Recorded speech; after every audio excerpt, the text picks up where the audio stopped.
하나님 말씀은 신약성경 야고보서 1장 1절 말씀입니다. 신약성경 371쪽에 있습니다. 우리 같이 한 목소리로 함께 읽겠습니다. 하나님과 주 예수 그리스도의 종 야고보는 흩어져 있는 12지파에게 문안하노라. 이 야고보서 성경에 가장 늦게 성경으로 채택된 신약 성경 중에서 가장 늦게 성경으로 채택된 편지이고, 사실상 이 야고보서가 아직도 온전히 이렇게 파악되지 못한, 그래서 여전히 논쟁 가운데 있는 성경 가운데 하나입니다. 여러분이 잘 아시는 바와 같이 특별히 이 야고보서를 가장 싫어했던 종교 개혁자가 마틴 루터죠. 그 이야기는, 마틴 루터는 이 야고보서에 담겨 있는 이 말씀의 의미를 통해서 하나님의 복음을 발견할 수 없었다는 뜻입니다.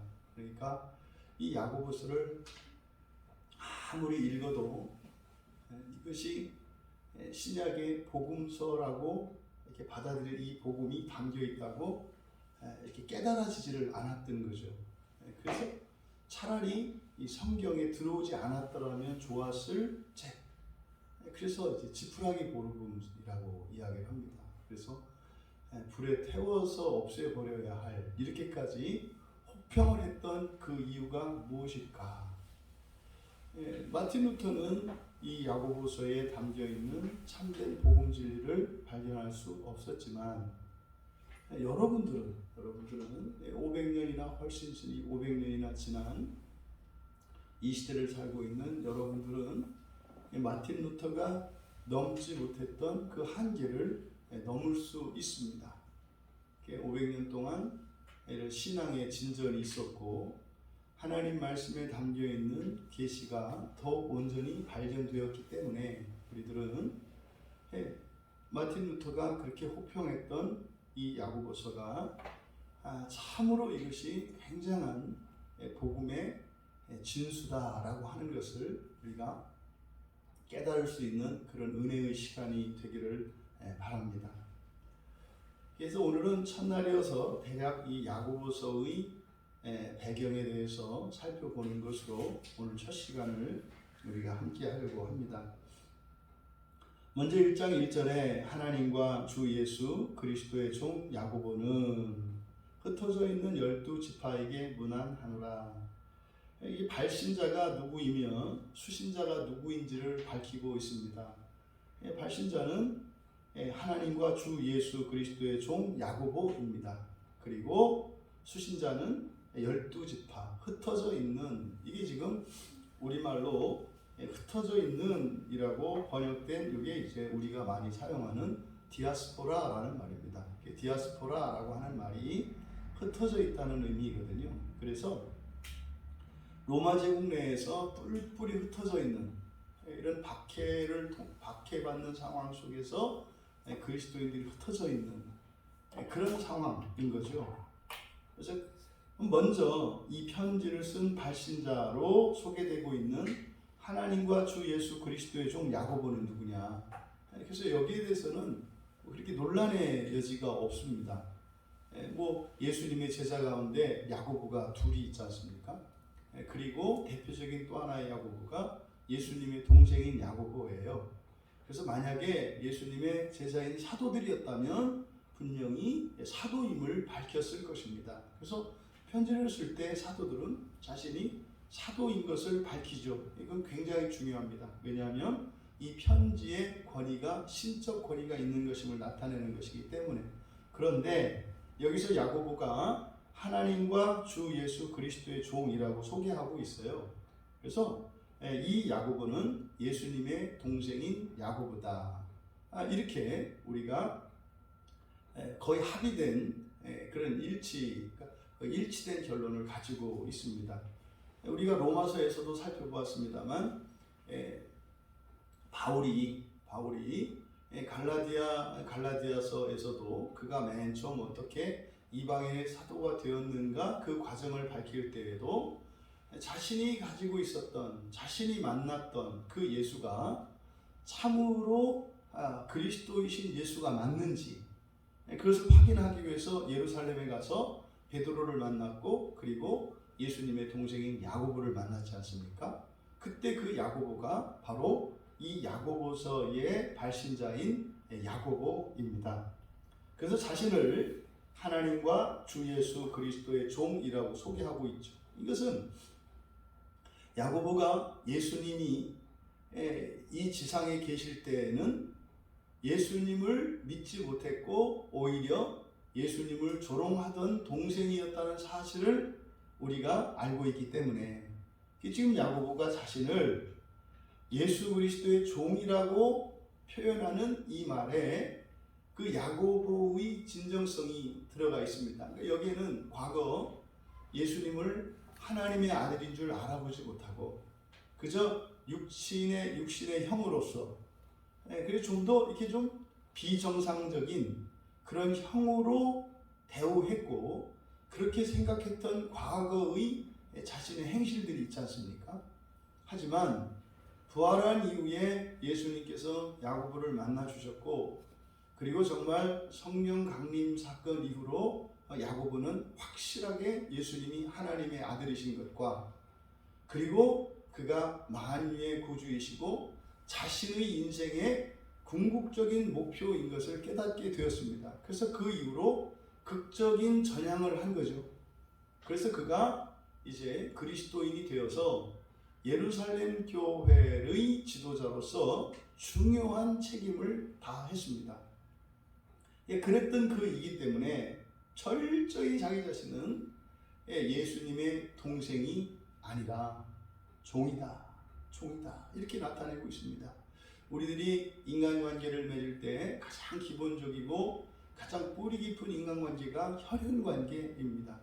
근데 야고보는 혈연관계를 부인하고 오히려 예수님과 자신의 관계를 주인과 종으로 나타내고 있습니다. 이것은 바로 예수가 누구이신지를 더욱 분명히 드러내기 위한 것이죠.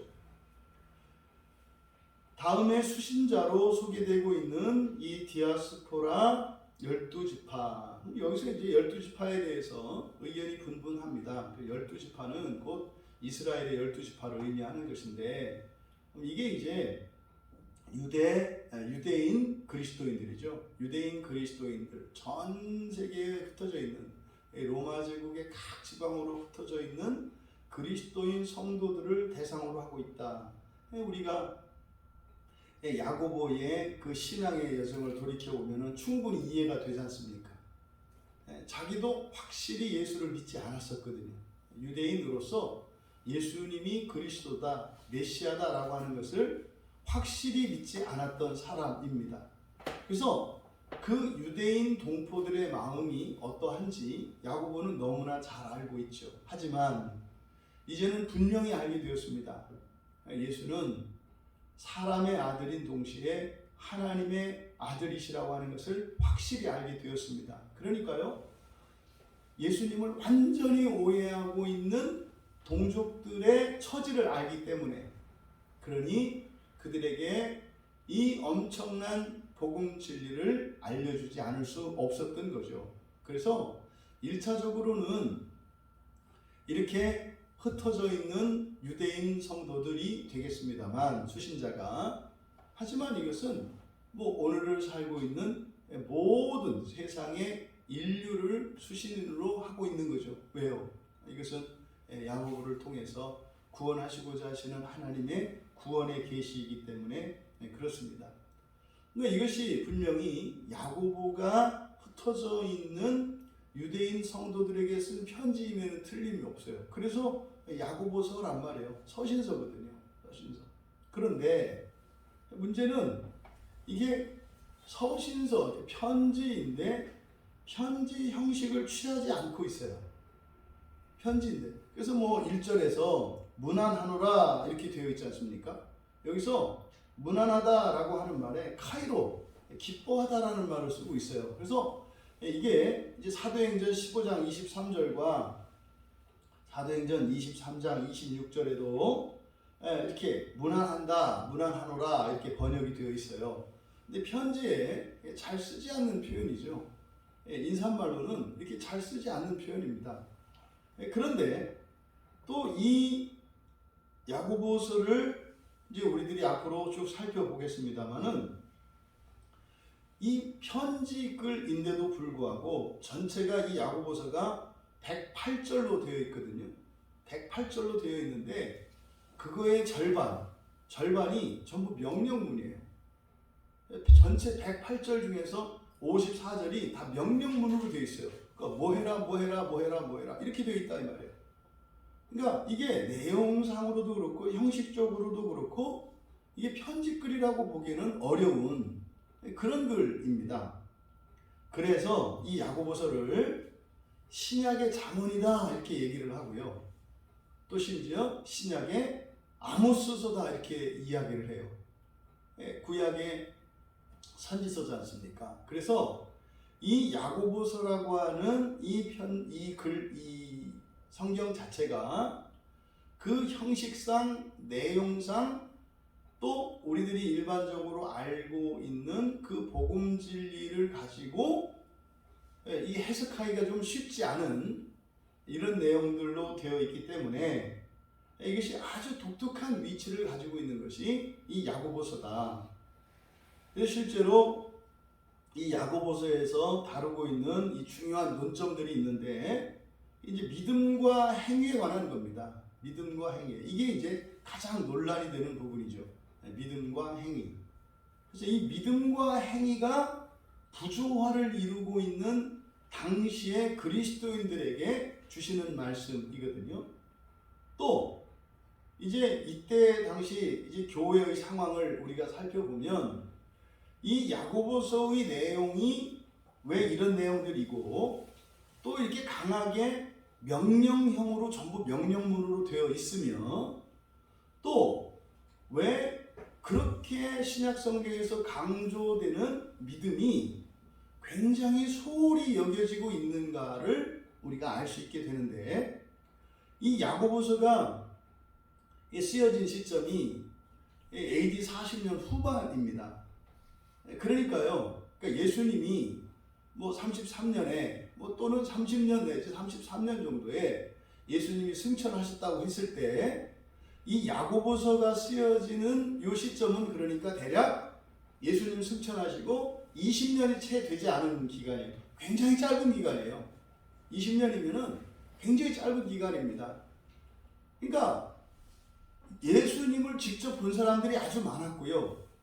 정말로 예수님이 병을 고쳐주셔서 병에서 치유를 받았고 귀신을 쫓아내셔서 자유를 얻었고 심지어 죽었다가 살아난 사람들도 있어요. 그 예수님이 죽었다가 살아나신 것도 보았고 심지어 승천하신 것도 본 사람들이 아직 남아있어요. 이 시대에. 그런 상황인데 지금 이때 교회가 심각할 정도로 변질이 됐습니다. 이게요 너무 어이가 없는 일이에요. 이 사도행전의 앞에 보면 그 초대교회 모습들이 나와 있잖아요. 사람들이요 뭐 함께 살았느냐 뭐 아느냐 모르냐 서로의 성격이 이러냐 저러냐 부자냐 가난하냐 신분이 귀하냐 천하냐 아무 것이 문제가 되지 않았었거든요. 뭐 지금도 오늘날도 우리들이 교회의 이상향으로서 초대교회를 자꾸 이야기를 하잖아요. 근데 말입니다. 그게 무슨 뭐 수백 년 수천 년 걸쳐서 교회가 변질된 게 아니라요. 불과 20년도 채 되지 않아서 초대교회가 완전히 망가졌었습니다. 그러니까 사도행전에서 소개되고 있는 그 초대교회 때 서로 사랑하고 그러니까 부자든 가난한 사람이든 상관없이 서로의 우선적인 필요를 따라서 상통하던 그것이 전형적인 초대교회의 경제 상황이었거든요. 그런데 이랬던 그 사랑의 공동체요, 경제 공동체요, 공동 운명 공동체였던 그런 교회가 불과 20년도 채 지나지 않았는데 어떻게 됐냐면 교회 안에서 교인들끼리 서로 비방하고 서로 판단하고 정죄하고 심지어 가난한 자들을 무시하고 차별하는 일들이 일어나고 있었어요. 지금 이 편지를 쓰고 있는 야고보의 생각 속에는 바로 그런 교회가 지금 염두에 있는 거예요. 시대적 상황이 오늘날과 굉장히 비슷합니다. 굉장히 비슷해요.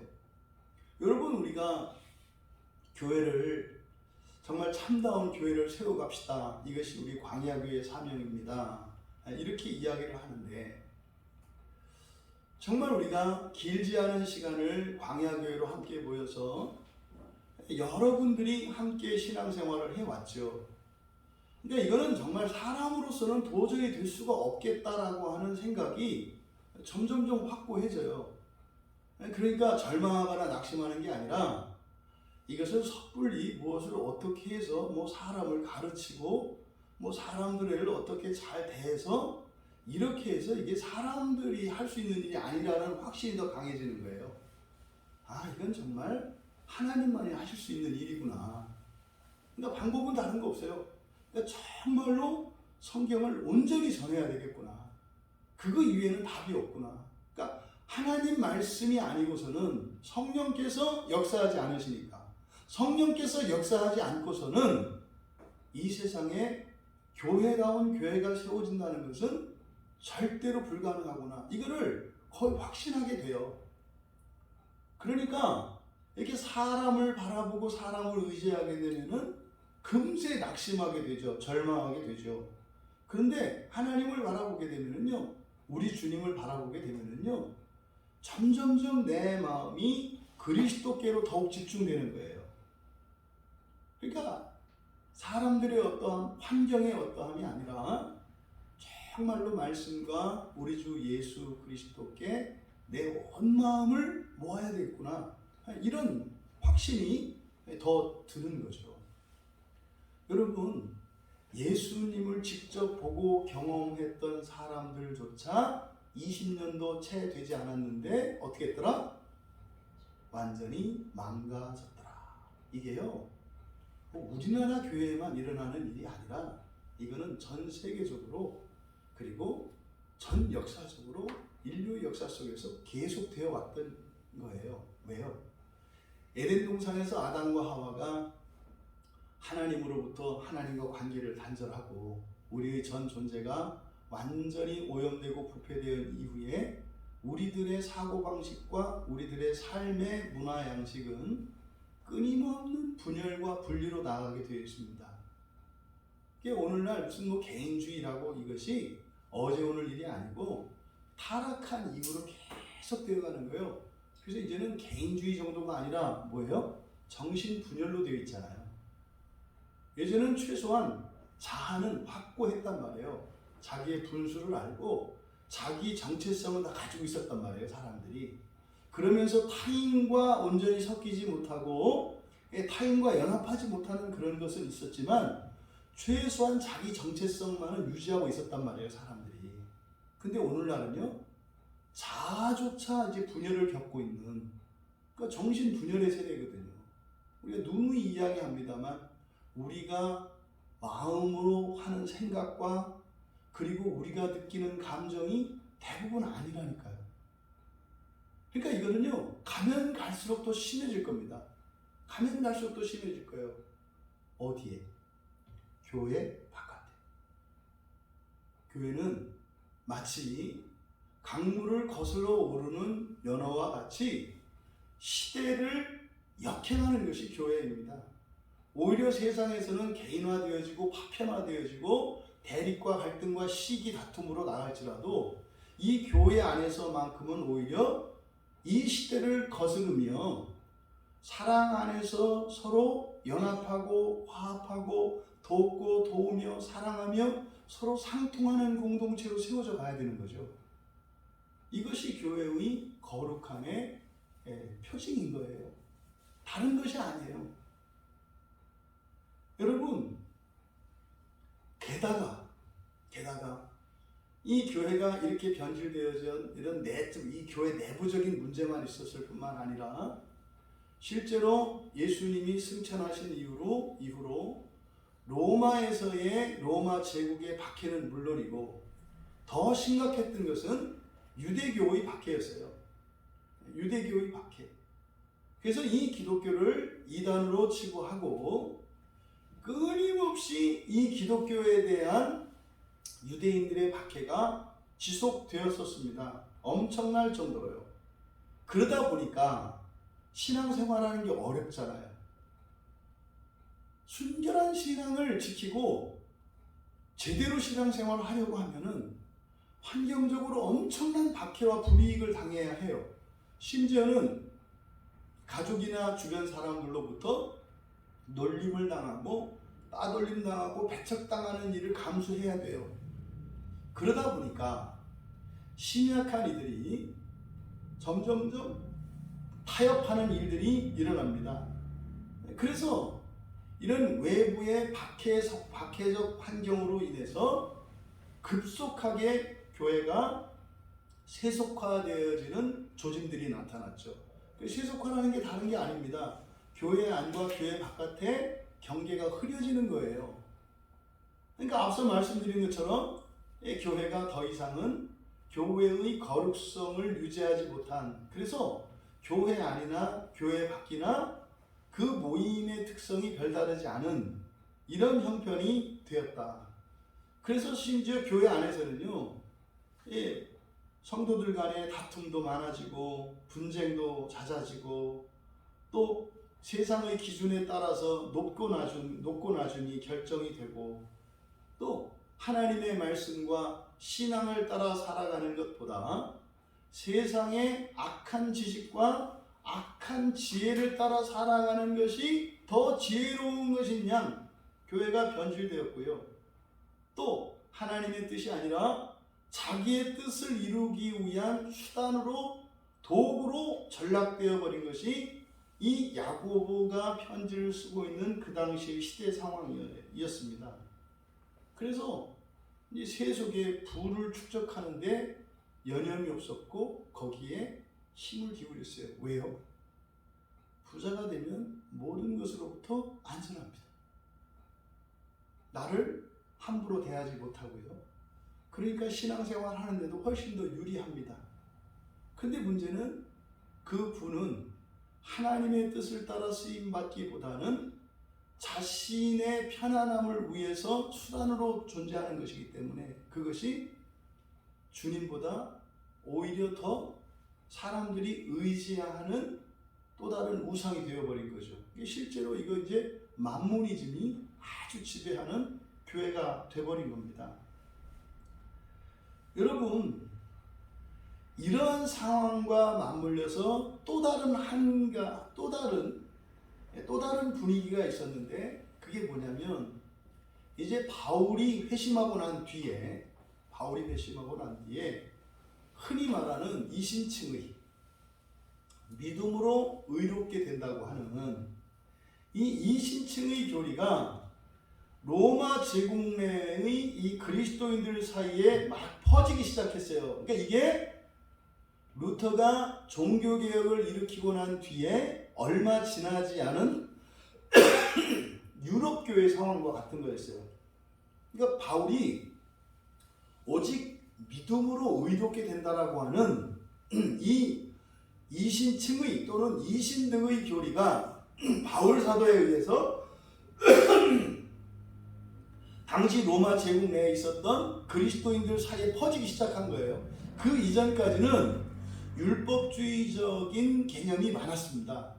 왜냐하면 구약의 전통을 계승하고 있었기 때문에 그래서 주로 할례 논쟁이라든지 이런 게 많았죠. 율법을 지켜야 되느냐 말아야 되느냐, 할례를 해야 되느냐 말아야 되느냐, 이 뭐 주의를 지켜야 되느냐 안식일을 지켜야 되느냐, 또 제사를 계속 드려야 되느냐 말아야 되느냐. 그래서 구약에 있는 구약의 율법과 예수님이 준 이 복음 사이에서 우왕좌왕했단 말이에요. 하지만 지배적인 분위는 지배적인 분위기는 율법을 지킴으로써, 예수님을 믿되 율법을 지킴으로써 구원을 얻을 수 있다라고 하는 생각이 지배적이었죠. 이게 바울 사도의 가장 큰 핵심은 바로 이 믿음으로 의에 이르는, 다시 말해 율법의 의가 아니라 믿음의 의에 대한 복음 선포였거든요. 물론 이게 오해가 됐죠. 우리는 알아요. 예수님은 믿음과 이 행위를 서로 이렇게 상호 경쟁적으로 보지 않았어요. 전혀 다른 문제거든요. 우리는 알죠. 우리가 주일에 살펴보았던 것처럼 의는 믿음으로 말미암아 살리라 할 때 그것이 아니라 그 믿음은 누구의 믿음이라고 그랬어요? 하나님의 믿음이라고 그랬잖아요. 그러니까 여러분, 놀라운 사실은요, 여러분들이 이제 앞으로 야고보서를 함께 살펴보겠습니다만 집에서 여러분들이 한번 처음부터 끝까지 한 번에 읽으세요. 원래 편지는 한 번에 읽으셔야 돼요. 한 번에.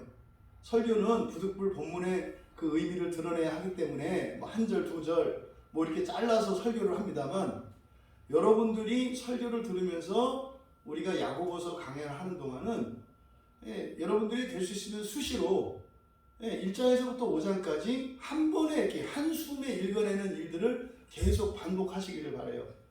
그랬을 때 이 야고보서를 통해서 주시려고 하는 온전한 그 말씀의 의미를 여러분들이 깨달을 수 있고 그 유익이 훨씬 더 커집니다. 근데 바로 이 야고보서를 읽을 때요, 그걸 염두에 두세요. 하나님의 믿음과 사람의 믿음이라고 하는 이것을 염두에 두시라고요. 그러니까 하나님의 믿음은 확정된 거라고 그랬죠. 하나님의 믿음은 확정된 거예요. 그래서 시작과 끝이 동시에 완성이 되잖아요. 하나님의 믿음으로. 그런데 그 안에 사람의 믿음, 나의 믿음이 있단 말이에요. 나의 믿음. 그래서 이 나의 믿음은 나를 믿으시는 하나님의 믿음 안에서 이제 생겨나기 시작하는 씨앗과 같은 게 나의 믿음이에요. 그러면 이 나의 믿음이 계속 자라가야 한다. 어디까지? 나를 믿으시는 완전하고 절대적인 하나님의 믿음에 일치될 때까지 우리의 믿음이 자라가야 한다. 그러면 나의 믿음이 자라가는 과정 속에서 반드시 나타나는 것은 뭐겠어요? 삶의 행위와 실천이 나타나게 돼 있어요. 여러분이 오늘 교회 나오셨잖아요. 믿음의 행위거든요. 이런저런 이유가 있었겠습니다만 오늘 여러분들이 이 예배당에 나오신 것은 믿음의 행위예요. 믿음의 행위. 뭐 특별히 오늘 무슨 사정이 있었거나 뭐 여러분들이 이걸 떠나서 어찌하였든 여러분들이 정해진 때에 교회에 나오는 이 일들은 여러분의 믿음의 행위예요. 그러니까 믿음이 자라는 사람들에게는 이러한 실천이 반드시 나타나게 되어 있어요. 그러니까 야고보서는 무엇에 대한 이야기예요? 나의 믿음에 대한 이야기예요. 나의 믿음에 대한. 그러니까 이 나의 믿음이라고 하는 것은 뭐라고 그랬습니까? 이거는 아직 불확정적이에요. 완전히 이루어진 하나님의 믿음 안에서 종말론적으로 모든 그리스도인은 부활이 확정됐다 그랬잖아요. 그런데 나의 믿음의 진전의 여부에 따라서 여러분들이 이 세상을 살아가는 동안 삶의 형편도 다르고 죽고 난 뒤에 사후 인생도 완전히 달라요. 나의 믿음의 여부에 따라서. 내 믿음의 크기, 내 믿음의 농도, 이것에 따라서 이것은 우리가 살아가는 이 시간 속에서 직접적인 영향을 미쳐요. 그래서 그것은, 이 믿음은 우리의 미래를 바꿀 수도 있고 과거도 바꿀 수 있고 또 심지어는 이런 이적들도 일으키는 능력의 열매들을 보이기도 해요. 그래서 이 야고보서는 바로 나의 믿음, 사람의 믿음에 관한 이야기예요. 당시의 사람들이 바울 사도가 전한 믿음으로 의롭게 되어진다라고 하는 그 믿음이 하나님의 믿음을 이야기하는 것이고 하나님의 믿음 안에서 의롭게 되어진다라고 하는 그것은 무엇을 위한 거였어요? 하나님의 믿음 안에 너희들이 있으니 이것은 확정된 것이고 그 누구도 하나님에게서 너희들을 빼앗을 수 없는 것이니 절대적인 보장 안에서 뭐하라? 너희들의 믿음을 키워가라는 거예요. 이게 바울 사도의 흔히 말하는 이신칭의 교리의 핵심이에요. 그게 오해됐던 겁니다, 당시에. 근데 이게요, 오늘날 한국교회뿐만 아니라 전 세계 모든 교회가 그렇게 오해되고 있죠. 여러분, 이 하나님의 믿음과 사람의 믿음이라고 하는 성경의 가르침을 여러분들이 우리가 주일에 그 본문 구절들을 하나하나 자세히는 아니어도 소개드리고 다 살펴봤잖아요. 믿음이라는 게 이렇게 절대적인 하나님의 믿음 안에서 점점점 자라가는 사람의 믿음 전체를 가리키는 말이다라고 하는 인식만, 이것만 여러분들이 깨닫고 나면 성경이 읽혀지고요. 세계에서 뛰어나다고 하는 설교자들의 설교를 들어보셔도 그 한계를 발견해요. 아, 오락가락 하시는구나. 그러니까 언제는요, 그냥 믿으면 구원하시는 그 일은 절대적이고 완전한 것으로 말을 해요. 근데 또 언제는요, 잃어버릴 것처럼 얘기한단 말이에요. 믿어도 잃어버릴 것처럼 이야기한다고요. 그게 무슨 말이냐 이 말이에요. 그러니까 설교하는 사람이나 듣는 사람이나 사실은 정리가 안 됩니다. 90% 이상이 이 부분이 정리가 안 돼 있어요. 놀라울 정도로. 근데 그게 아주 간명한 거라니까요. 성경에서 말하는 믿음은 하나님의 믿음과 사람의 믿음을 동시에 얘기하는 거다. 어떤 때는 절대적인 하나님의 믿음을 이야기하고 어떤 때는 진짜로 없는 것 같은 사람의 믿음을 이야기한다. 그러면 야고보에서 행함이 없는 믿음은 죽었다라고 할 때 그 믿음은 하나님의 믿음이겠어요? 사람의 믿음이겠어요? 사람의 믿음이에요. 하나님의 믿음은 보이지 않아도 완전하고 확실해요. 근데 사람의 믿음은 실천으로 행위로 나오지 않는 것은 없는 거다 이 말이에요. 그럼 여러분, 죽은 믿음이라고 하는 의미를 하나님의 믿음으로 이해하면 구원받지 못한 거가 되잖아요. 그 얘기가 아니죠. 죽은 믿음이라는 것은 뭡니까? 아무런 영향력이 없는 믿음을 말해요. 무슨 말이에요? 현실적으로 떡 하나 주지 않는 그런 관념적인 믿음을 이야기하는 거예요. 오늘날 기독교인이라, 자칭 기독교인이라 하는 사람들 보세요. 자신의 믿음을 능력으로 알고 살아가는 사람들이 얼마나 되는가, 그리고 그 믿음의 능력을 맛본 사람들이 얼마나 되는가 보라 이 말이에요. 지금 야고보는 당시의 그리스도인들에게 하나님의 믿음 안에서 그들 안에 심겨진 그들의 그 믿음의 씨앗이 자람으로써 그것이 그들의 능력이 되고 그것이 그들의 삶 속에서 실제로 현실적인 어떤 결과물들을 만들어내는 것이고, 더 나아가서 이것이 죽음 이후에 계속되어지는 사후 인생에서 그들로 하여금 지옥에 들어가지 않고 낙원으로 올라가게 하는 것인데, 하나님의 믿음이 다인 줄 알고 그냥 방만한 삶을 살고 있다 이 말이에요. 그러니까요, 이렇게 사나 저렇게 사나 뭐 똑같은 거고, 이런 그리스도인이라고 하는 명목만 유지하는 것이 다인 것 같은 이런 일들이 당시 교회 안에 일어났던 거예요. 그런데요, 이게 지금요 거의 2000년 이후인 오늘날 우리들의 현실하고 그대로 맞아 떨어져요. 이게 너무나 놀랄 노자라니까요. 여러분, 이 복음에 대한 또 이신칭의에 대한 이 잘못된 가르침과 그 오해를 우리들은 어찌하였든 이미 앞선 설교에서 성경을 확인하고 그걸 정리가 되었으니까 그래서 이 야고보서를 여러분들이 보실 때 이 믿음이라고 하는 것은 불변하고 영원하고 확실한 예수 그리스도의 토대 위에서 우리들 각자가 어쩌면 벽돌을 쌓아서 각자의 집을 지어가는 나의 믿음에 관한 이야기다 라고 하는 것을 여러분들이 염두에 두시고 야고보서를 계속 읽어나갈 수 있게 되기를 바랍니다. 버림받았다, 너는 아니다 라고 했을 때 그 이야기는 하나님이 믿지 않는다는 이야기가 아니에요. 그건 뭐예요?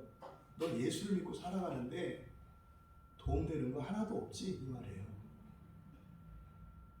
너 예수 믿고 하나님께 예배하러 주일에 나오는데 막 가슴이 벅차고 기대가 있고 이런 거 없지, 이런 뜻이에요. 또 그냥 자기 인생을 내 팔차려니 하면서 살고 있고, 자기가 지금까지 살아왔던 과거에서 쌓아놓은 그리고 가지고 있는 현재의 무엇을 너의 모든 능력이고 너 인생의 한계라고 생각하고 있지, 이런 뜻이에요.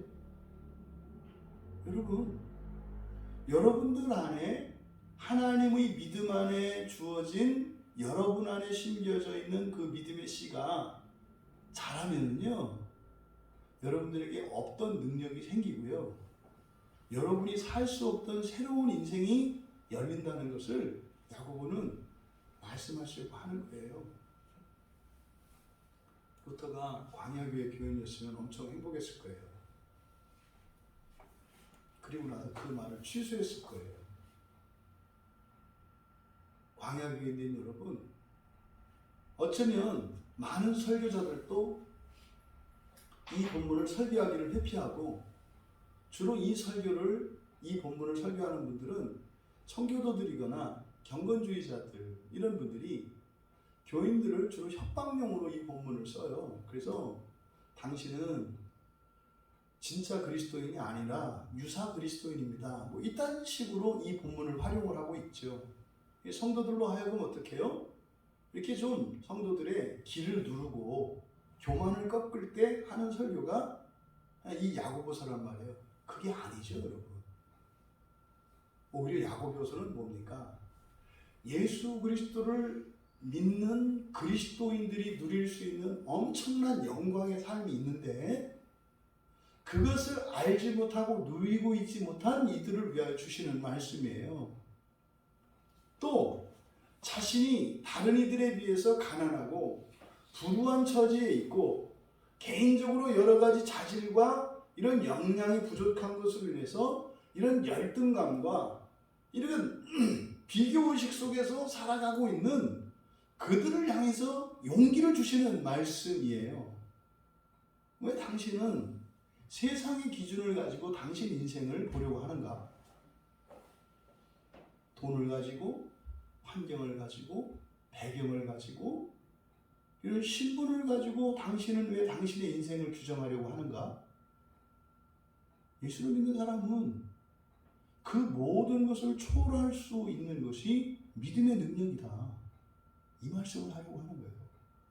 부디 우리가 이 야고보서를 함께 살펴보고 이 야고보서가 마칠 때쯤이면 정말 우리 광야교회에 속한 우리 교인들이 정말 헐헐 타오르는 불길과 같이 되살아날 수 있게 되기를 바랍니다. 그래서 인생이 바뀌기를 바라고, 정말 예수 그리스도 안에서 여러분들이 가지고 있는 이런 컴플렉스, 이런 열등감, 비교의식, 다른 사람들에 대한 시기심, 다툼, 이런 것들이 말끔히 사라질 수 있는 그런 복과 은혜가 우리 광야교회 위에 부어지기를 진심으로 바랍니다.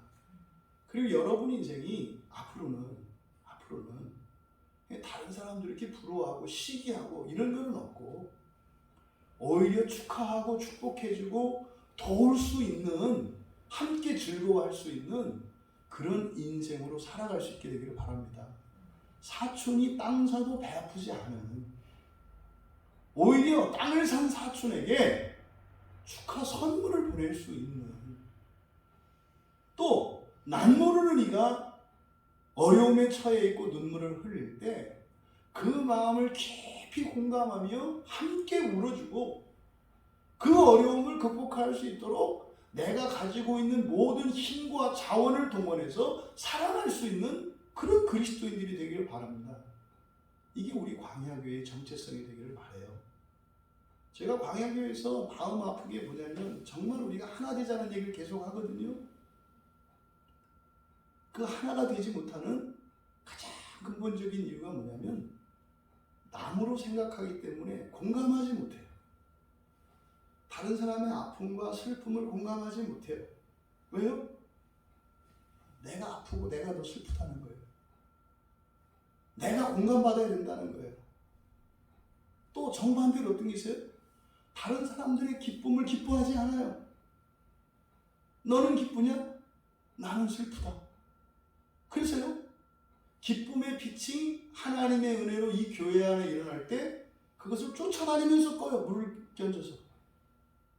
기쁘면 안 돼요. 왜요? 내가 안 기쁘니까. 그러니까 이렇게 시너지를 일으키며 선순환 구조로 가야 되는데 오히려 점점점 악순환으로 가려고 하는, 블랙홀이 되려고 하는, 이것이 여러분 교회적인 것이 아니라 여러분들이 가지고 있는 인생관이에요. 여러분의 삶 속에 기쁘고 감사한 일이 일어나면 그것 때문에 여러분 안에 아직 해결되지 않은 어렵고 힘든 것들을 이길 수 있는 힘이 돼야 되는데, 하나님이 놀랍게 은혜를 주시면 아직 해결되지 않은 과거의 상처와 이런 것들 가지고 그거를 상쇄시켜버리고 꺼버린단 말이에요. 그러니까 마치 밤하늘에 폭죽이 터지는 것 마냥 하나님이 복을 주시고 은혜를 주시면 그걸 통해서 자기의 내면을 밝히고 자기의 인생을 밝게 하고 아름답게 해야 되는데 어둠으로 덮어버린다 이 말이에요. 이게 여러분 2000년 동안 계속되어 온 그리스도인들의 잘못된 인생관이에요. 자기 자신의 인생관이 그럴진데 어떻게 가정에서 교회에서 이렇게 선순환하는 시너지를 일으키는, 그래서 교회의 밝음으로 내가 밝아지고 한 개인의 밝음이 교회를 밝히는 이런 인생을 살아갈 수 있겠냐 이 말이에요. 부디 이 야고보서를 통해서 정말 우리 광야교회에 있는 모든 이들의 인생관이 싹 바뀔 수 있었으면 좋겠어요. 그래서 누군가가 기쁜 소식이 있으면 정말 마음속에서 축하하는 마음, 진심으로 축하하고 기뻐할 수 있게 되기를 바랍니다. 누군가에게 어떤 어려움의 소식이 들려졌을 때 설사 그것보다 더 큰 어려움 가운데 있을지라도 지금 어렵게 된 그 지체들의 그 슬픔과 아픔과 두려움을 공감할 수 있게 되기를 바란다. 그러면 내가 나를 돌보는 것이 아니라 우리가 나를 돌보는, 다시 말해 교회가 나를 돌보는 인생을 살아가게 돼요. 정말 이 신비가 우리 모든 광야교인들에게 확실하게 깨달아지고 그것이 정말 우리 개인의 인생일 뿐만 아니라 우리 교회의 역사가 되기를 진심으로 바랍니다. 그러니까 바울 사도의 이 교리가, 이신층의 교리가 오해되었기 때문에 이렇게 됐다는 거예요. 이게 너무나 기가 막힌 사실이죠. 그러니까요, 우리가 그 본문을 살펴봤잖아요. 그렇죠? 의인이 나의 믿음이 아니라 뭐예요? 그 사람의 믿음이 아니라 하나님의 믿음이고, 하나님의 믿음으로 완전하게 되었다는 것. 하지만 그 안에서 내 믿음을 키우면서 진짜로 하나님의 믿음의 그 능력이 무엇인지를 우리가 맛보고, 그래서 더 큰 믿음을 가지기 위해서 그 결과로서 우리의 삶의 변화가 일어나는, 이것이 되어야 한다는 거죠. 그래서 여러분, 이 야고보서에서 말하는 참된 믿음이라고 하는 것은 완전한 하나님의 믿음으로, 그렇죠? 없는 나의 믿음을 키워가는 거예요. 그랬을 때 그 결과로 우리의 실천과 행위가 나오는 것, 이것이 야고보서의 참된 믿음이다. 우리가 교회 공동체를 이루면서 살아가고 있는 이 시대에 아주 구체적으로 주시는 처방전이에요, 이 야고보서가. 당시 초대교회의 그런 아름다웠던 그 교회의 원형을 잃어버린 당시의 교회에게 주셨던 처방전이 바로 이 야고보서인데, 그때의 교회 상황과 매우 유사한 오늘날의 그리스도인들과 교회에 주시는 아주 실제적이고 강력하고 유효한 그런 처방전이다. 그러니까 여러분들이 우리가 앞으로 이제 야고보서를 살펴볼 때 마치 내가 고치지 못하는 고질병이 있는데 그것을 고칠 수 있는 명의를 만난 거죠. 그게 누구예요? 야고보인 거예요. 여기서 설교되어질 때 여러분들이 예수님의 동생인 야고보로부터 주시는 하나님의 참된 진리가 여러분 각자에게 적용이 되어지고 해결책을 얻을 수 있는 그런 기회들이 다 되기를 바랍니다. 정말 바라기는 이 야고보서가 끝냈을 때 상식 이하의 일들은 싹 사라졌으면 좋겠어요. 우리 교회 안에. 상식 이하의 일들. 그러니까요, 뭐 그냥 보통 사람들이라면 하지 않는 걱정들 안 했으면 좋겠고, 예? 그리고 큰 뭐 이렇게 특별히 뭐 엄청나게 잘 되고 이런 건 아니더라도, 그래서 우리가 더 나은 삶을 위하여 힘을 쓸 수 있는 그런 토대가 마련되어지는 기회가 되었으면 좋겠다 하는 개인적인 소원과 소망을 가지고 이 야고보서 말씀을 시작하려고 합니다.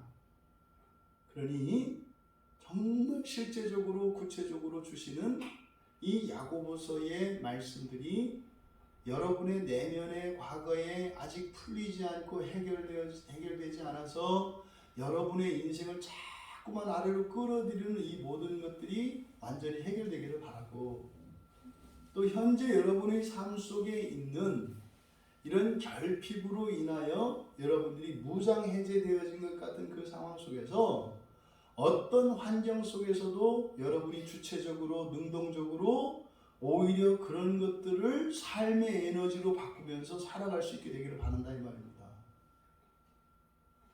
여러분이 있어도 있는 것 때문에 망할 수 있고요. 여러분이 가진 게 없어도 가진 게 없는 것으로 인해서 여러분은 더 거룩해질 수 있어요. 그렇게 되기를 바란다는 거죠. 많이 가진 사람이라면 그것으로 인하여 망하는 자가 아니라 더욱 살고 살리는 인생을 살기를 바라고, 가진 게 없고 힘도 없고 능력도 없고 그렇다면은 그것을 가지고도 가진 자들을 능가하는 삶을 살아갈 수 있게 되는 거, 이것이 상식의 문제가 해결되기를 바란다는 거예요. 발전하기 위해서 힘을 써야 되는데 망하지 않기 위해서 힘을 쓰고 있어요. 제가 종종 그런 얘기를 합니다. 사업가와 장사꾼에 대해서 이렇게 얘기를 하거든요. 그러니까 그런 사업의 규모와 상관없이 장사꾼이라고 하는 사람과 사업가라고 하는 사람을 저는 어떻게 이제 그 구분을 하냐면, 사업가라고 하는 사람은요, 발전적인 인생을 살아가는 사람이에요. 미래를 위해서 투자하고 준비하고 공부하고, 이게 이제 사업가고요. 장사꾼은요, 손해보지 않기 위해서 하는 거예요. 손해보지 않기 위해서. 그러니까요, 그 과거의 문제에 더 이상 피해보지 않기 위해서 그냥 안간 힘을 쓰면서 살아요. 근데 그거는요, 1000년을 살아도 발전이 없어요. 언제나 문제가 있습니다, 인생 안에. 그래서 부디 이 야고보서를 통해 정말 우리가 흔히 말하는 기독교의 중요한 키워드가 뭐라 했습니까? 더 좋은, 더 나은이라고 했잖아요. 정말 그렇게 날마다 그리고 해를 거듭할수록 더 좋은, 더 나은 인생과 본성으로 변화되어지는 그 결정적인 계기가 되는 이 야고보서 말씀이 될 수 있기를 축복합니다. 대략 이 야고보서를 요약을 좀 간단히 해보면 1장에서 시험과 이런 인내에 대해서 이야기를 합니다. 여러 가지 시련을 당할 때 그런 시련을 통해서 인내를 온전히 이루어라. 1장 4절에 있는 말씀이죠.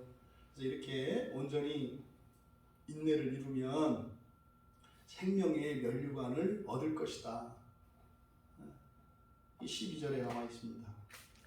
또 그런데 인내하려고 해도 안 되고 그러면 어떻게 해라?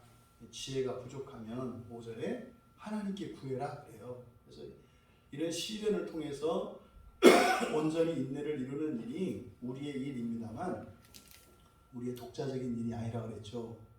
항상 염두에 둬야 되는 게 뭐다? 하나님 믿음 안에 있는 내 믿음이라고 그랬어요.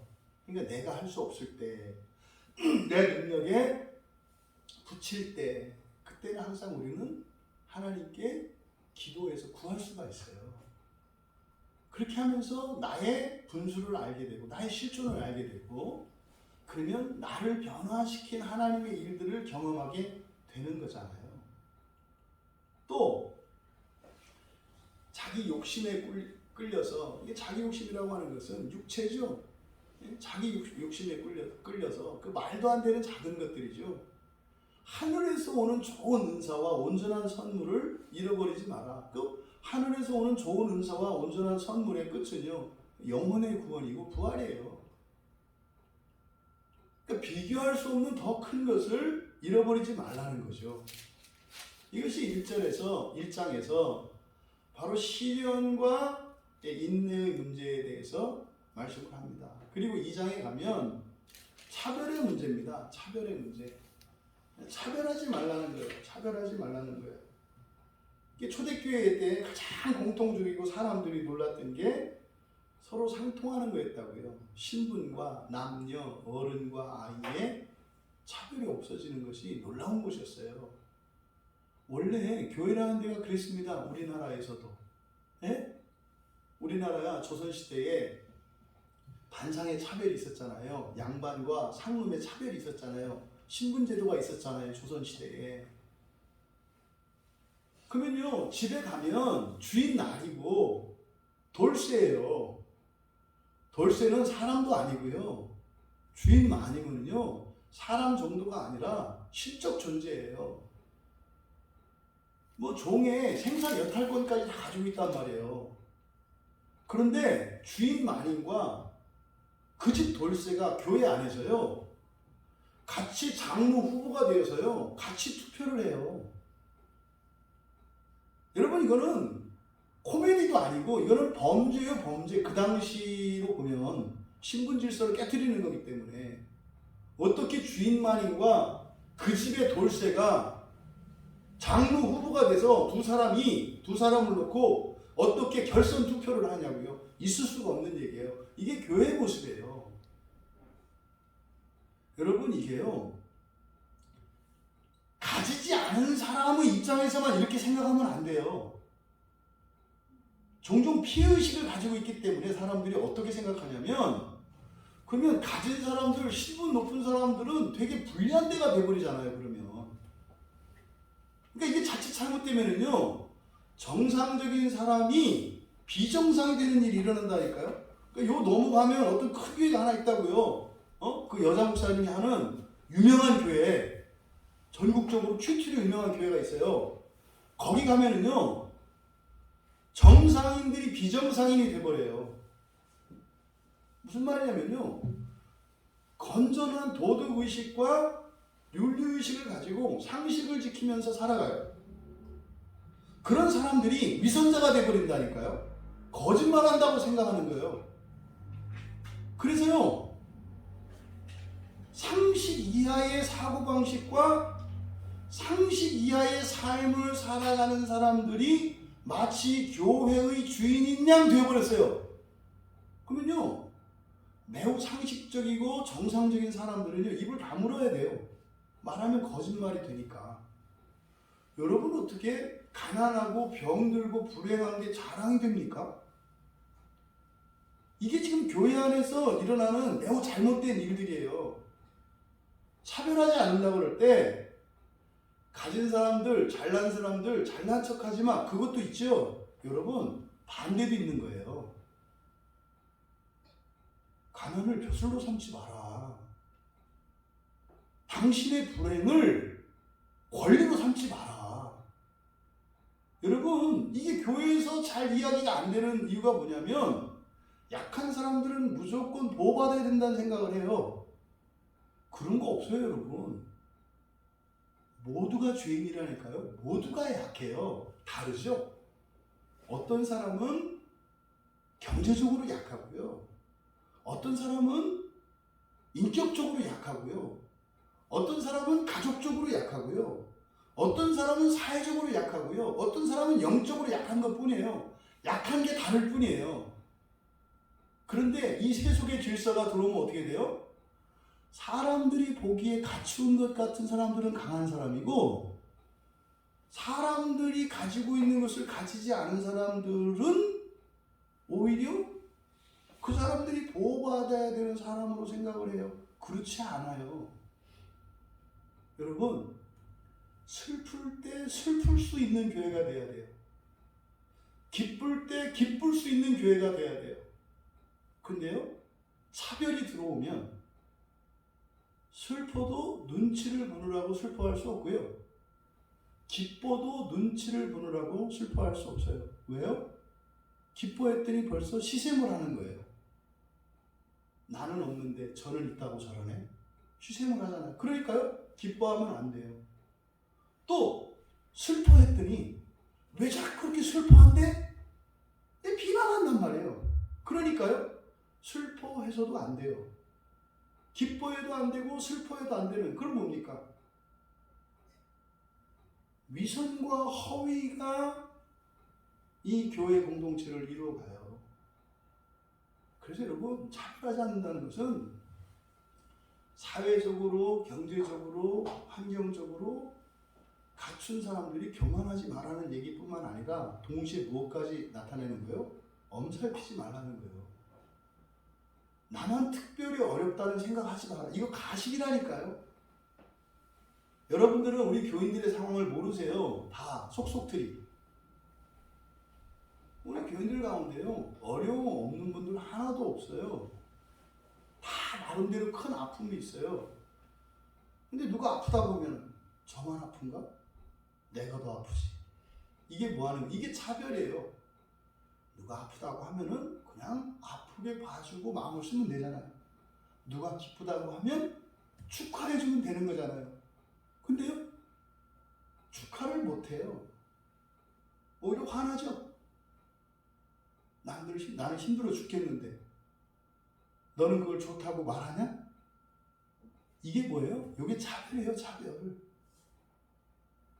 나의 기쁨이 모두의 기쁨이 되고 모두의 기쁨이 나의 기쁨이 되고 나의 슬픔이 지체의 슬픔이 되고 지체의 슬픔이 나의 슬픔이 되는 게 이게 차별이 없는 거예요.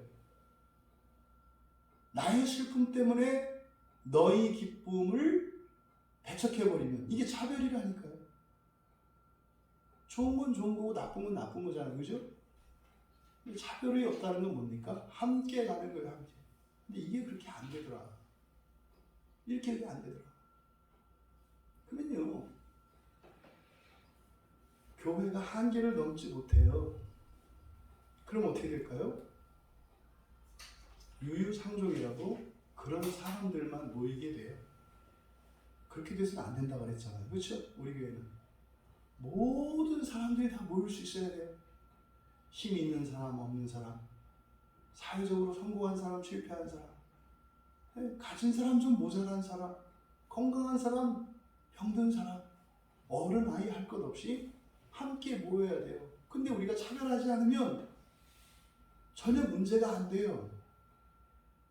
오히려 그것이 서로에게 힘이 되어주고 안전지기 된단 말이에요. 가지더라도 교만하고 탐욕과 죄에 빠지지 않게 되고 가난하더라도 그것 때문에 위험에 빠지거나 불안에 잘못하면 불행해지지 않고, 이것이 차별이 없는 겁니다. 그래서 2장에서 핵심이 이 차별인데, 주의할 것은 뭐다? 차별이라고 했을 때 일반적으로 사람들이 가지고 있는 잘못된 고정관념, 가진 자와 못 가진 자라고 하는 이런 이분법 구조, 그 속에서 마치 상대적으로 다른 이들보다 좀 나아 보이는 이들에게 너보다 못난 사람을 무시하지 말라는 얘기가 아니다. 반대로 뭐예요? 당신 스스로도 당신이 못났다고 생각도 하지 말라는 거예요.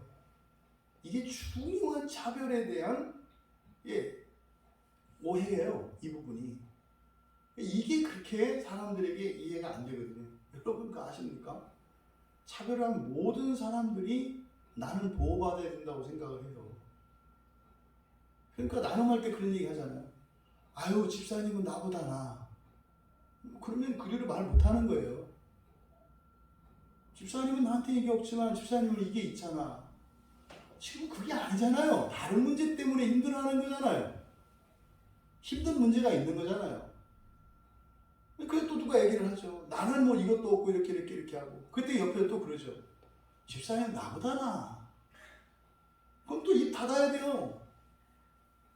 그러니까요.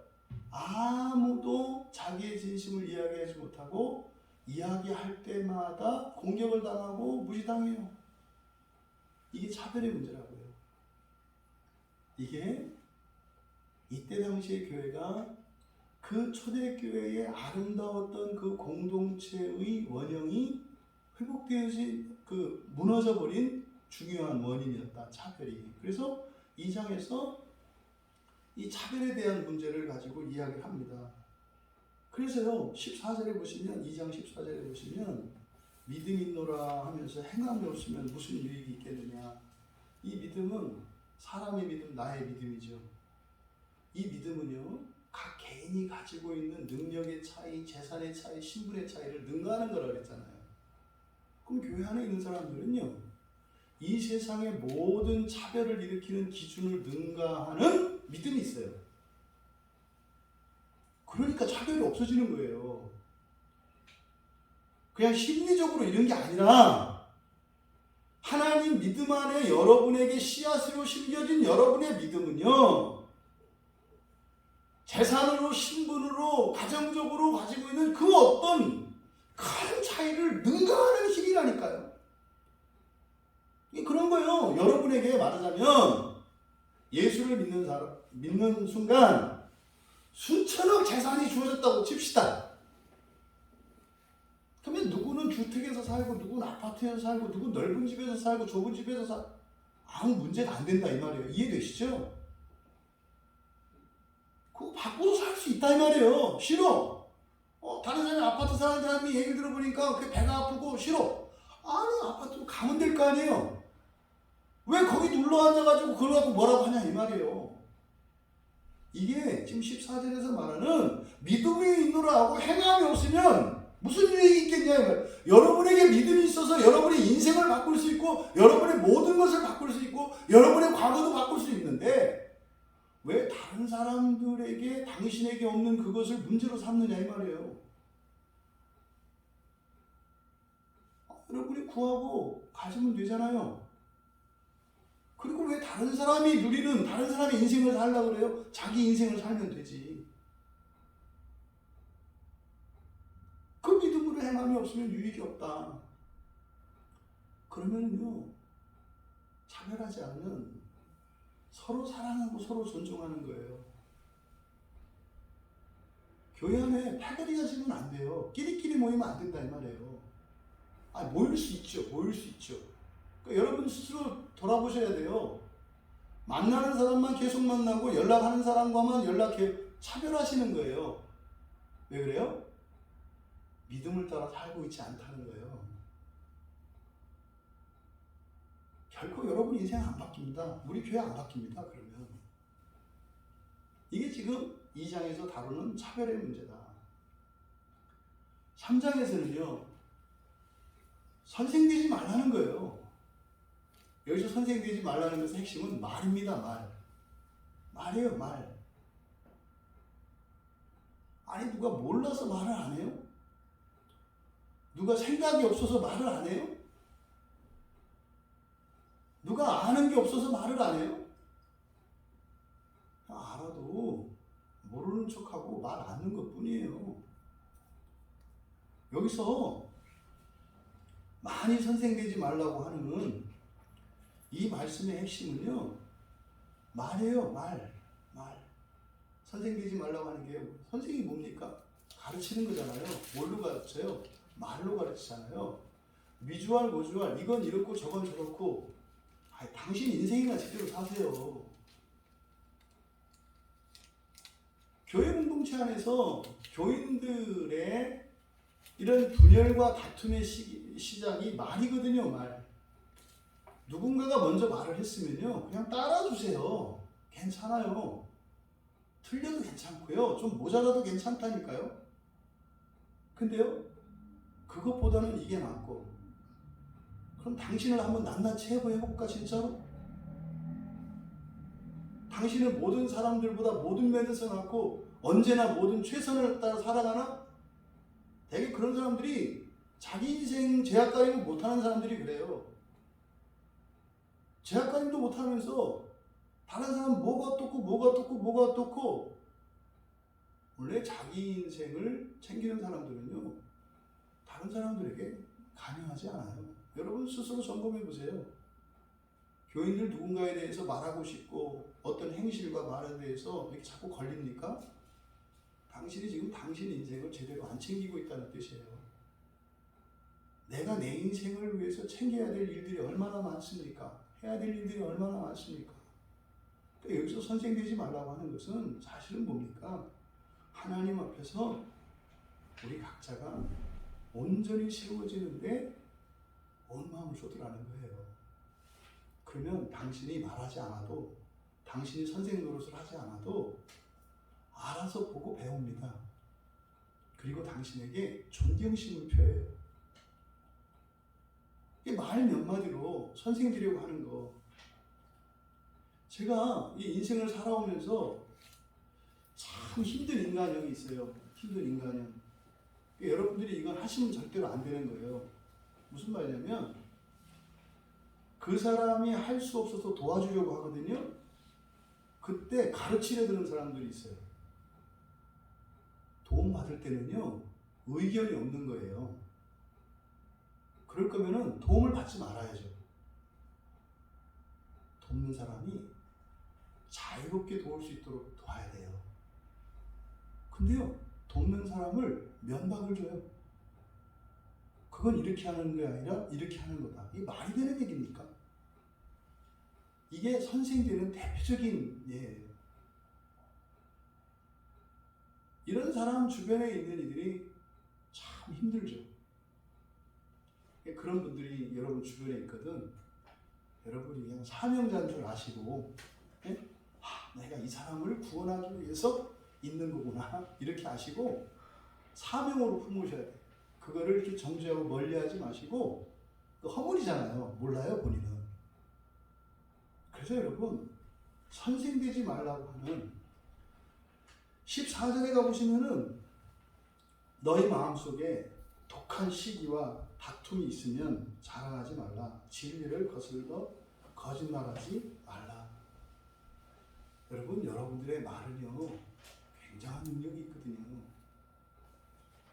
그 말이 살리기도 하고 죽이기도 하거든요. 내가 하나님 앞에서 온전하지 않잖아요. 말을 삼가야 돼요.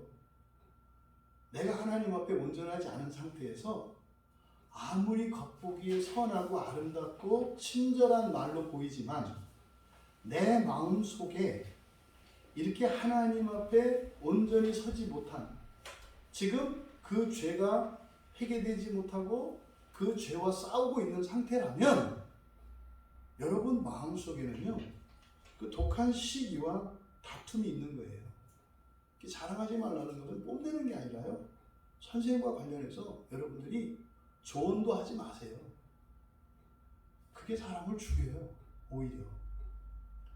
그래서 지금 이 말과 관련되어서 선생되지 말라고 하는 핵심은 뭐다? 하나님 앞에서 내가 온전히 서기 위해서 무엇보다 마음을 써라. 그리고 그렇게 살아가라. 그러면 당신이 선한 의도로 자꾸 선생 노릇을 하려고 하는데 그렇게 하지 않아도 당신에게 일어나는 변화를 통해서 당신이 돕고 싶은 그 사람들이 도움을 받고 오히려 당신을 존경하게 되고 당신의 명예가 높아진다. 하지만 반대로 당신이 선생 되려고 하면 그 사람을 오히려 돕는 것은 고사하고 죽일 뿐만 아니라 당신의 인격도 더럽혀지고 당신의 죄도 오히려 커진다. 이것이 핵심입니다. 그리고 이제 4장에 가면 이 싸움과 다툼에 대해서 정욕에 관한 부분이죠. 정욕. 4장 1절에 보면 어디서 다툼이, 어디서 싸움이 나오느냐. 왜 지체 중에서 싸우는 정욕으로부터 나는 것이 아니냐. 이거 어딨어요? 정욕으로부터 난다고요. 정욕으로부터. 우리가 이 정욕은요, 하나님께 구해서 얻을 것도 얻지 못하게 해요. 이 정욕은. 그래서 기도에서 응답되지 않는 중요한 이유가 뭐예요? 정욕 때문이거든요. 그러니까 이 정욕은 나에게 엄청난 손해를 입혀요. 하나님께 구해서 받을 수 있는 것을 받지 못하게 하니까. 또 11절에 가면 비방하지 마라, 판단하지 마라. 그렇게 하면 율법을 비방하고 율법을 판단하는 거다. 근데 이런 일들이 왜 일어나요? 정욕 때문이라고요. 알량한 영웅주의. 영웅주의도 소영웅주의죠. 이거는 틀린 것 같아서 꼭 좀 알려줘야 될 것 같은. 그거 영웅심리예요. 여러분이 입이 간질간질하죠? 저거 잘못돼서 저거 좀 내가 알려주고. 그거 영웅심리예요. 영웅심리. 여러분들이 진정 사랑으로 그런 마음을 품으면은요, 표시내지 않고 몰래 도와주는 거예요. 말로 하는 게 아니라. 그래서 우리 안에 있는 이런 정욕들이 끊임없이 우리에게 해를 끼쳐요. 그래서 정욕을 따라 살 것이 아니라 여러분들은 항상 선을 추구하면서 사셔야 돼요. 선은 뭡니까? 여기서는 정욕에 반대되는 거겠죠. 선은 하나님의 선이겠죠. 하나님의 선. 그러면 우리의 선은 뭡니까? 여러분 그냥 하나님 자녀 되시는 거예요. 부활을 위해서 사시는 거예요. 그게 선을 행하는 거예요. 그러면 당신이 정욕적으로 원하는 그런 일들이 또 이루어진다니까요. 하나님의 선 안에서 여러분의 정욕들도 채워져요. 정욕이 무조건 나쁜 게 아니에요. 하나님의 선을 우선하지 않고 정욕을 추구할 때 하나님의 선을 가로막고 방해하는 일이 되고, 정욕은 정말로 썩어질 정욕이 되기 때문에 정욕을 이야기하는 거죠. 하지만 여러분이 선을 앞세우면 여러분의 정욕도 채워진다니까요. 교회 안에요? 재미도 있고요, 즐거움도 있고요, 만족도 있고 있다니까요. 근데 선을 앞세우지 않으면 그것이 해가 된다 이 말이에요. 그리고 마지막으로 5장에서 부자에 대한 경고, 이렇게 부자들아, 너에게 이 말 고생으로 말미암아 울고 통곡하라. 조심하셔야 돼요. 아까 차별에 대해서 이야기할 때 부자와 가난한 자가 있을 때 마치 부자만 가난한 자를 차별한다고 생각하시면 안 된다 이 말이에요. 가난한 사람도 부자를 차별한다는 사실을 잊지 마셔라.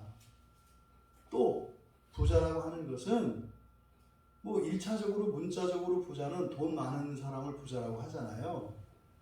근데요, 많은 것이 돈만 있는 게 아니에요. 어떤 사람은 사랑도 있고요, 어떤 사람은 근면함도 있고요, 어떤 사람은 책임감도 있고요, 또 어떤 사람은 영적인 것도 있고 물질적인 것도 있고 여러 가지가 있어요. 어떤 사람은 힘이 있을 수 있고요. 사실은 교회 안에 있는 사람들은요, 다 부자고 다 가난한 사람인 거 아십니까? 가난하기만 한 사람도 없고요, 부유하기만 한 사람도 없어요. 근데 사람들이 세우는 어떤 기준을 가지고, 그러니까 우리가 사회에서 그렇게 교육을 받았죠. 우리 학교 교육은 뭡니까? 성적표 지상주의잖아요. 어려서부터 그렇게 배웠잖아요. 성적만 좋으면 능력이 있는 사람이고 완전한 사람이라고 생각을 하잖아요. 근데요, 성적 좋고 공부 잘해가지고 뭐 법조인이 되고 그래서 가난한 사람들 등쳐먹고 이런 사람들이 얼마나 많아요. 인간 쓰레기 같은 사람들이 얼마나 많아요. 그게 다 아니라니까요. 뭐 기억력이 없고요, 이해력이 떨어져요. 그런데요, 자상하고 말이죠, 어려운 사람들 도와줄 줄 알고 말이죠, 그런 사람은 공부를 못하는 그거 하나 때문에 바보 취급받는 사회, 이게 지금 우리나라거든요. 교회에서만은 그러시면 안 되죠. 그래서 우리는 어떻게 해야 됩니까? 내게 없는 것을 많이 가지고 있는 사람이, 그 점에서는 그 사람이 부자니까 존중해줘야 되겠죠, 그죠? 그럼 그 사람은 그것을 가지고 자랑할 것이 아니라 오히려 그것으로 소유하는 데 그칠 것이 아니라 자기가 많이 가지고 있는 그것을 결핍으로 느끼고 있는 사람들에게 흘려보내서 채워줘야 되겠죠.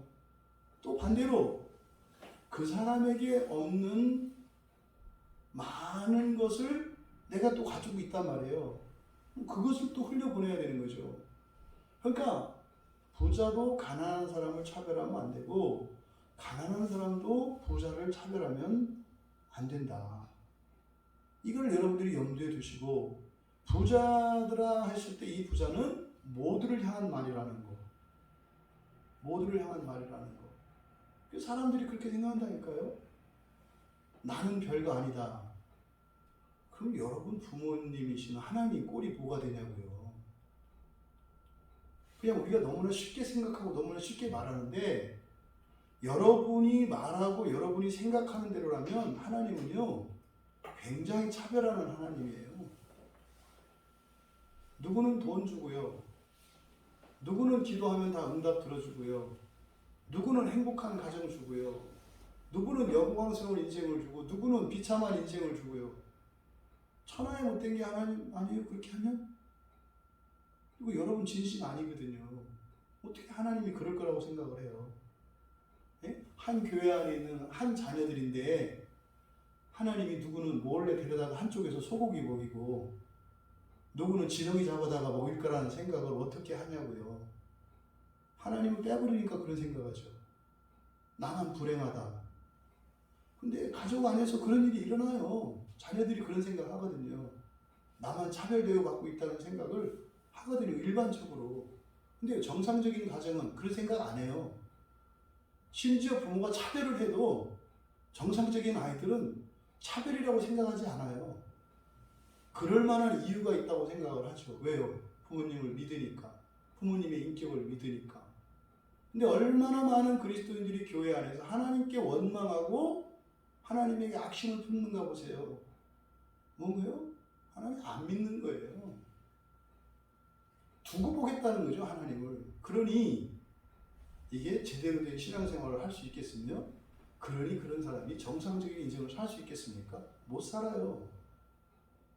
의심하고 불신하는 사람은요, 결코 행복한 삶을 살아갈 수가 없어요. 하물며 하나님을 어떻게 그렇게 생각해요?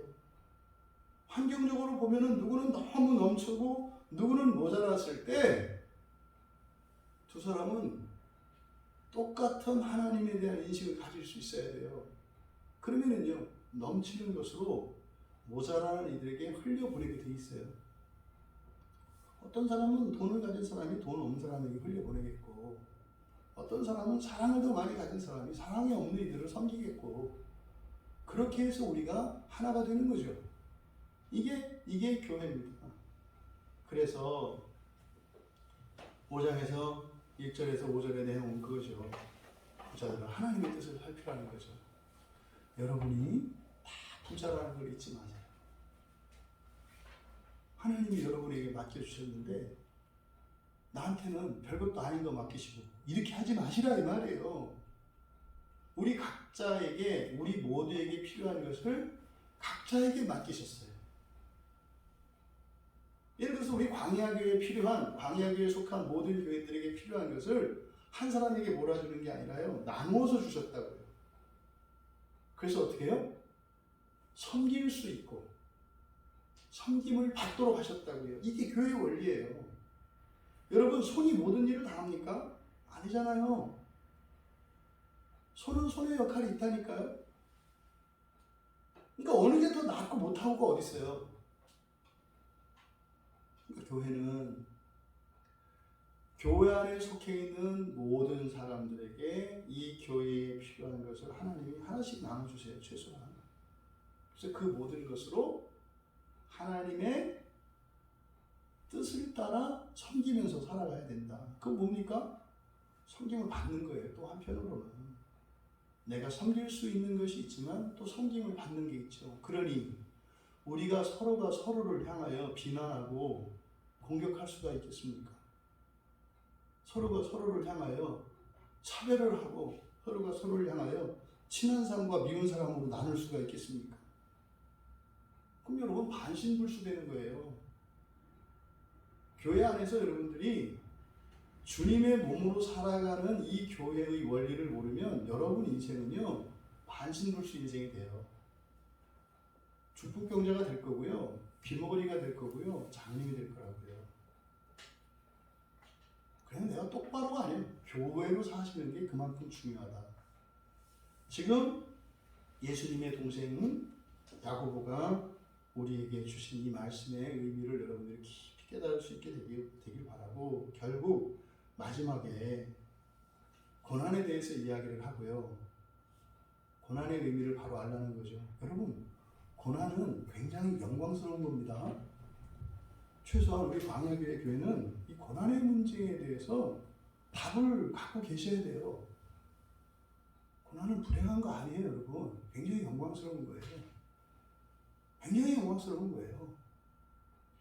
그리고요, 우리는 서로 돕고 도움을 받아야 합니다. 근데 그 절대적인 방편이 뭡니까? 기도예요, 기도. 끝에 14절과 이제 14절에서 18절에 보면은 기도로 서로 도우라고 하죠, 기도로. 지금 우리 광야교회가 정말 서로를 위해서 기도해야 될 때입니다. 근데 지금 가장 마음이 지금 모여야 되는 때거든요. 근데 지금 심각할 정도로 마음들이 분열되고 있어요. 여러분, 여러분의 도움이 절대적으로 필요합니다. 또 여러분은 모든 지체의 도움이 절대적으로 필요합니다. 이걸 잊지 마세요. 누구는 필요하고 누구는 필요 없고 그런 거 없다는 말이에요. 여러분들은 서로가 서로에게 절대로 종속되어 있다는 사실을 잊지 마세요. 그러니까 여러분들이 지체들을 모욕하거나 무시하거나 경멸하지 마세요. 또 지체들에게 열등감을 느끼거나 우월감을 느끼거나 이러지도 마세요. 나는 이런 사람이고 나는 성격이 어떻고 나는 저런 건 못 참고 이런 거 하지 말라고요. 당신 인생이 불행해져요. 그러면 여러분 계속 그렇게 중풍병자로 살고 싶으십니까? 이때 당시의 교회가 그랬다 이 말이에요. 오늘을 살고 있는 우리 광야교회는 예수님께서 행하셨던 모든 장애들과 약점들을 고쳐주시는 이 교회의 울타리 안에 살아갈 수 있게 되기를 바랍니다. 우리가 될 때, 나의 인생이 아니라 우리 인생을 살아갈 때, 그것이 그리스도께서 우리에게 주신 구원의 약속의 핵심입니다. 이것이 돼야 여러분들에게 부활도 실제적인 의미가 되고 정말 첫째 부활을 위해서 살겠다라고 하는 결단도 자발적인 것이 되고 그랬을 때 반드시 여러분의 믿음이 자라게 되고 그런 믿음은 반드시 여러분의 삶 속에 실천과 행위로 나타나게 되어 있어요. 하나님이 예수 그리스도를 이 땅에 보내주신 것은 절대적으로 여러분을 믿는다는 하나님의 고백입니다. 이건 시작이잖아요. 그죠? 그 절대적인 믿음으로 여러분의 믿음을 따라 살아가시길 바랍니다. 그래서 이 야고보서에 대한 기대를 가지고 또 간절한 여러분의 인생을 정말 하나님 이번 기회에 바꾸기를 원합니다. 과거의 그림자를 지우게 하시고 정말 믿음으로 살아가는 그리스도인 아무개가 되게 하여 주십시오. 또 이것이 우리 광야교회 공동체에 속한 모든 이들에게 동일한 은혜가 있게 하여 주십시오 하는 마음으로 여러분 우리가 모두 참여하진 않죠. 이 금요일 시간에. 하지만 참여하는 여러분들을 통해서 그 일이 우리 광야교회 공동체에 속한 모든 이들에게 더 나아가서 한국교회에 있는 모든 그리스도인들에게 동일한 은혜가 흘러 넘쳐 있을 수 있기를 주님의 이름으로 축원합니다. 우리 잠깐 함께 나누었던 말씀을 기억하며 기도하는 시간을 갖습니다. 오늘은 특별히 하나님 이제 야고보서 말씀을 저희 함께 나눌 수 있게 해주셔서 감사합니다. 네, 오늘 설교자를 통해서 주셨던 그 말씀이 여러분들에게 도전이 되고 또 소망이 되었을 것인데 그것을 붙들고 우리 함께 기도합시다. 정말 하나님 그냥 성경을 또 하나 공부하는 이것이 아니라 정말 이 야고보서를 통해서 넘지 못했던 교회의 한계 그리고 그리스도인의 인생이 아니라 자꾸 이 세상 사람인 나로 살아가려고 하는 이 한계를 벗고 그리스도인 된 나의 거룩한 인생을 회복할 수 있도록 그리고 이 야고보서가 그런 계기가 될 수 있도록 나에게 은혜를 주시고 우리 광야교회 공동체 모두에게 은혜를 주시고 같이 기도합니다.